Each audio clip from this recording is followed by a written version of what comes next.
Etapas de receptores de televisión en alta definición. Eso rima. Hola, en este video les hablaremos sobre las etapas de los televisores en alta definición. Comencemos.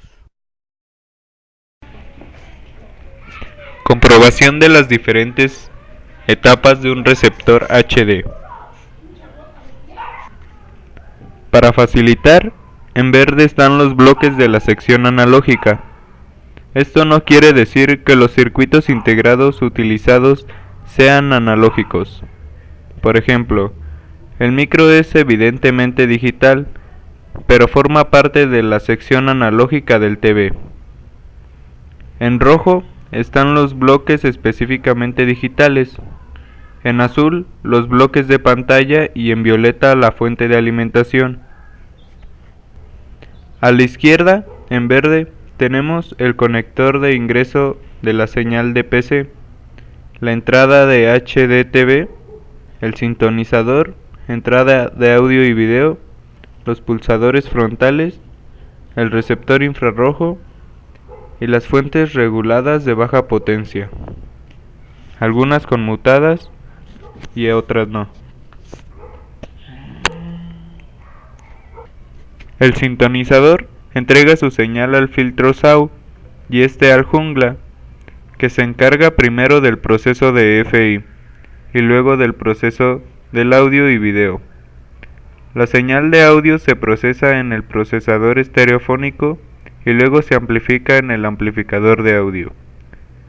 Todas estas etapas son controladas por el microprocesador de la sección analógica, ayudado por una memoria no volátil, EEPROM.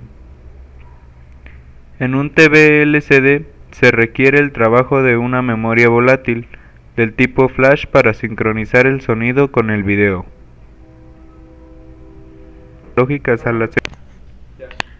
El jungla entrega señales analógicas a la sección digital. Esta, por lo tanto, debe comenzar con dos conversores AD, uno para las señales de alta definición y otro para las señales estándar. Las señales digitalizadas puede tener barrido entrelazado o progresivo. Como la pantalla trabaja solo con señales progresivas, se coloca una etapa desentrelazadora que las modifica adecuadamente. Ahora, las señales ya son digitales y progresivas, pero pueden tener una organización en filas y columnas diferentes a la requerida por la pantalla. Para eso, se agrega una etapa escaladora que optimiza los datos antes de ser reproducidos. El escalado y desentrelazado requieren el uso de memorias volátiles masivas muy rápidas, no indicadas en la figura, y todo el procesamiento requiere un microprocesador específico que trabaja como esclavo del otro micro. Cuando el usuario envía alguna señal, el primer micro interrumpe la tarea del segundo y acomoda sus características por una comunicación I2C bus. La interrupción se realiza por la señal TV IRQ. Como la pantalla puede ser muy grande, es difícil que el escalador se comunique directamente con ella. Por eso se utiliza una etapa intermedia llamada LVDS, que se encarga de dicha comunicación. Por último, un panel LCD no posee luz propia. La luz la generan tubos fluorescentes de backlight, alimentados desde un inverter que se controla desde la sección digital. En muchos equipos de televisión, la fuente es externa y el TV se alimenta con 12 o 24 voltios de corriente continua. En otros, en cambio, es interna y el equipo se alimenta con 110 o 220 voltios de corriente alterna. Solo sabemos que la pantalla posee una excitación en forma de filas y columnas y que esos electrodos son tantos que se requiere el montaje de varios circuitos integrados alrededor de la misma. algunos en uno de los lados verticales y otros en uno de los lados horizontales de la pantalla. Estos circuitos integrados generan las señales del gate y de fuente cuando reciben los datos adecuados en sus entradas digitales. Observe que todos los modelos tienen tres entradas de video compuesto, una entrada de video por componentes I, PB y PR, tres entradas por S video, una entrada para PC y por último una entrada por interfaz HDMI.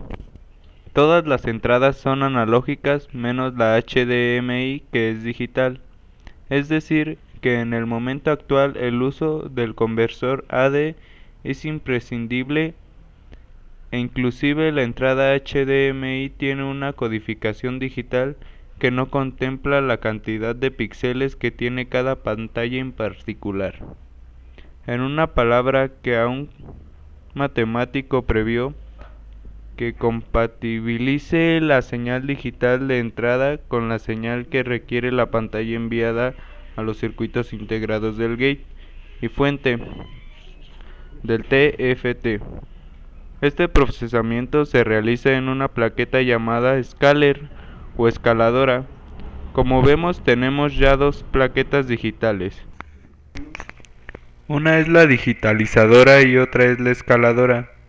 Y sin pensar mucho, ya podemos asegurar que es posible que haya una tercera placa digital, que es la desentrelazadora, si se pretende que el TV reciba señales entrelazadas y las transforme en progresivas. Ya que estamos analizando especificaciones, detengámonos un poco en la especificación del número de píxeles de estos modernos TVs LCD. Observemos que todas las pantallas son de 16/9, es decir, panorámicas y con la misma resolución de 1366 por 768 píxeles.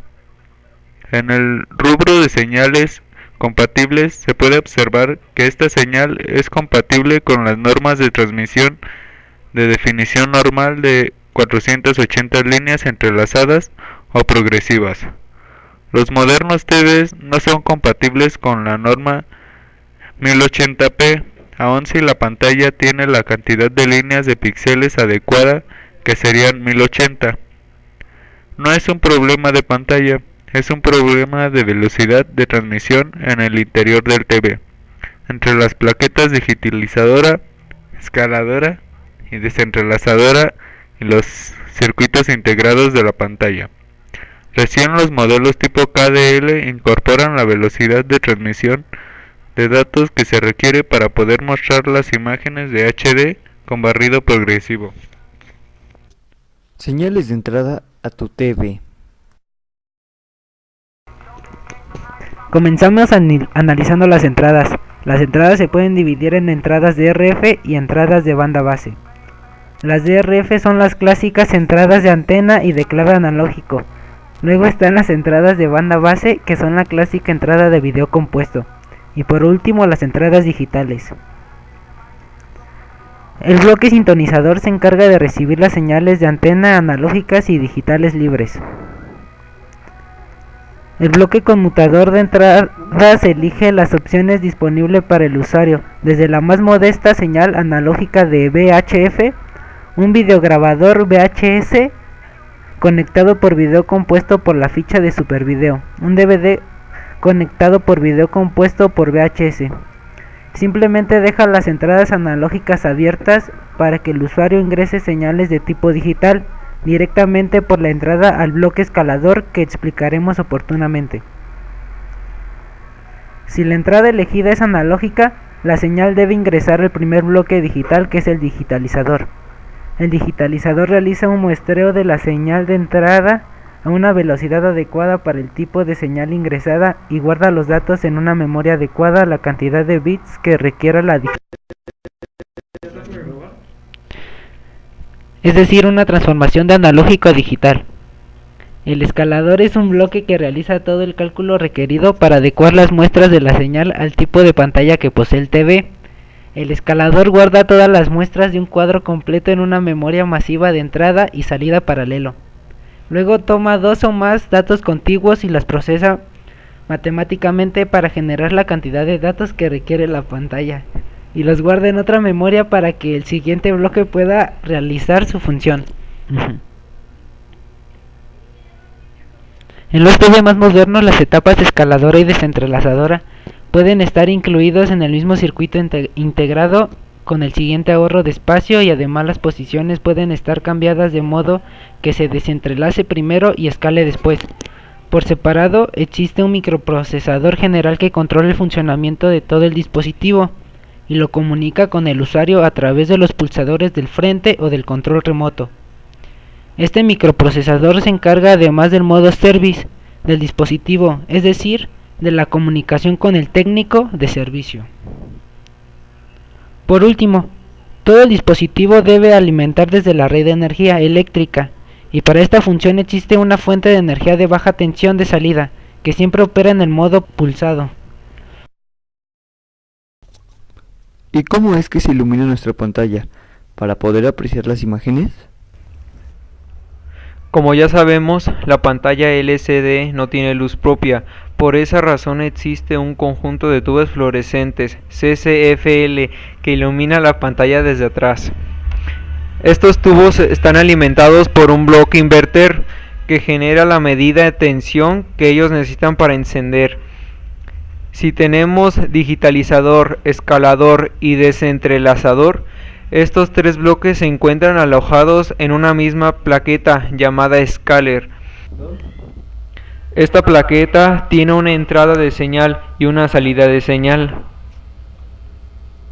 La señal de entrada es la señal de banda, base de color de mayor ancho de banda y con mayor cantidad de componentes, a saber, R, V, A, SH y CV, que se utiliza en la entrada de los monitores de PC. Estas señales pueden ser creadas siempre partiendo de cualquier otra señal de color, como por ejemplo, una señal de video compuesto o una señal de SVHS, o una señal por componentes Y, PB, PR. Las señales de entrada son por lo tanto analógicas, con una amplitud de 0.7 voltios para los tres colores primarios y de 5 voltios para las dos señales de sincronismo, que puede llegar a ser solo una, si se utiliza sincronismo compuesto H más V. Por lo general, los monitores están preparados para los dos tipos de señales, de sincronismo y el LC03 también. La señal de salida de la plaqueta es un juego de 5 señales LVDS, cada una compuesta por dos salidas balanceadas y una masa. La fuente de alimentación del scaler. Es muy común que los LCD se diseñen pensando en su alimentación con baja tensión para su uso en lugares donde existe alimentación de 12 o de 24 voltios. La versión de corriente alterna, la pantalla LCD se alimenta con 12 voltios. Y en la versión de 23 pulgadas se agrega además un regulador tipo buck converter construido con el circuito integrado 70. Conclusiones. Ahora sí podemos decir que entramos realmente en tema. Estamos justamente en la etapa más conflictiva de un LCD. Explicamos toda la plaqueta scaler en forma esquemática y comenzamos a analizarla a nivel de bloques. Y el primero, el bloque de fuente, ya nos muestra la complejidad del tema. Muchos TVs LCD actualmente están divididos en 4 secciones bien definidas. La sección de analógica, en donde se concentran los circuitos que convierten las diferentes señales de entrada en señales RBA, y lo que llaman sintonizador, que en realidad es un bloque con el sintonizador por síntesis de frecuencia. La frecuencia intermedia, el decodificador de TDT y el detector de audio estéreo, la selección digital donde se encuentra el conversor AD, el escalador y el descentralizador, y por último la sección de pantalla. Y los 3 bloques digitales pueden llegar a formar parte de uno solo integrado, colocando sobre una plaqueta